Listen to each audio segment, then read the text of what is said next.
नमस्कार हामी सबैजनालाई धेरै धेरै नमस्कार। आज हामी ट्राभल गर्दैछौँ चपुरसम्म र लालबन्दीसम्मलाई।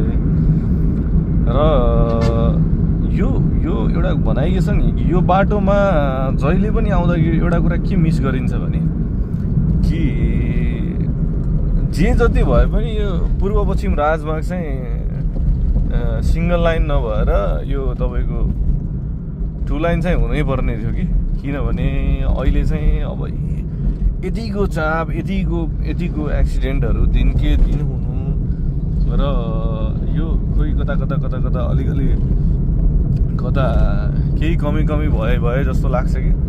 अनि त्यो हिसाबले मेरो धारणा कि अब तपाईँको कमसेकम एटलिस्ट यो बेरियर गरेर 4 लाइन जस्तो बनाइदिया भए, जुन कि एउटा लाइनबाट आउने एउटा लाइनबाट जाने भइदिया भए कतिको आनन्द हुन्थ्यो, कतिको सजिलो हुन्थ्यो भन्ने किसिमको कुरा हो होइन। त्यो हजुरहरूले गेस गर्नु त यो कुन ठाउँको हो कहाँ हो भनेर गेस गर्नु त।